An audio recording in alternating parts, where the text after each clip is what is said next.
Tirupati press club లో job calendar పై TDP నాయకులు ఆనందం వ్యక్తం చేశారు. ఈ సందర్భంగా టీడీపీ లీడర్ కోడూరు బాలసుబ్రహ్మణ్యం నారా లోకేష్ చిత్రపటానికి పాలాభిషేకం నిర్వహించారు. నారా లోకేష్ పాదయాత్ర సమయంలో యువతకు ఉద్యోగాలు కల్పిస్తామని ఇచ్చిన హామీని ప్రభుత్వం నిలబెడుతుందని కొనియాడారు. ప్రభుత్వం అధికారంలోకి వచ్చిన వెంటనే జాబ్ క్యాలెండర్ విడుదల చేయడం యువతకు మంచి సంకేతమని పేర్కొన్నారు.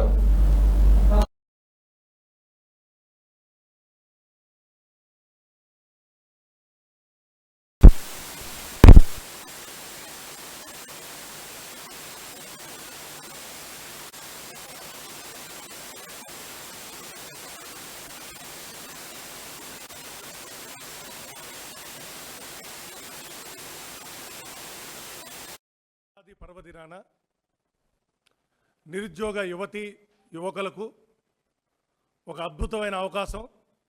ఏదైతే నారా లోకేష్ గారు యువగలంలో మాటిచ్చారో ప్రతి నిరుద్యోగులకి ఉద్యోగ కల్పన చేస్తామని చెప్పి హామీ ఇవ్వడం జరిగింది.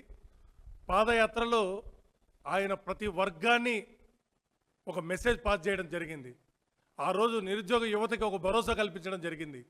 మా ప్రభుత్వం రాగానే ఒక నిర్దిష్టమైన జాబ్ క్యాలెండర్ రిలీజ్ చేస్తాం.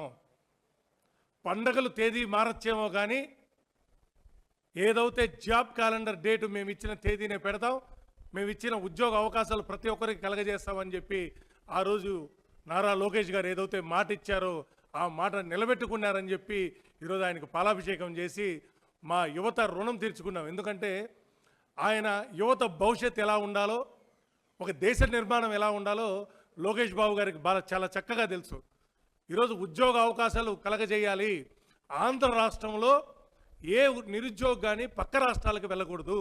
పక్క రాష్ట్రాలకు వెళ్ళి మేము తెలుగు వాళ్ళం మీ రాష్ట్రంలో వచ్చి పనిచేస్తున్నామనే పేరు ఉండకూడదని చెప్పేసి మన రాష్ట్రంలోనే ఉద్యోగ అవకాశాలు కలగజేసేదానికి ఆయన ఈ 2 సంవత్సరాలు చేసిన కృషి జీవితంలో ఎప్పుడు నిరుద్యోగ యువత మర్చిపోలేరు.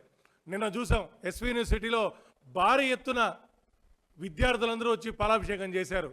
ఈరోజు మనం ప్రెస్ క్లబ్లో చేస్తున్నాం. ఆయన రుణం తీర్చుకునే రోజు యువకులకు చాలా దగ్గరలోనే. ఎందుకంటే మీకు మీ చదువుకున్న కావాల్సిన అర్హత ఆయన కలగజేస్తున్నారు. ఈరోజు 10,000 చిలుకు పై చిలుకు ఉద్యోగాలు జాబ్ క్యాలెండర్ రిలీజ్ చేశాడు. ఏ విధంగా అంటే వైసీపీ వాళ్ళ మారి కాదు, ఆల్రెడీ ఇచ్చిన జాబులకి జాబ్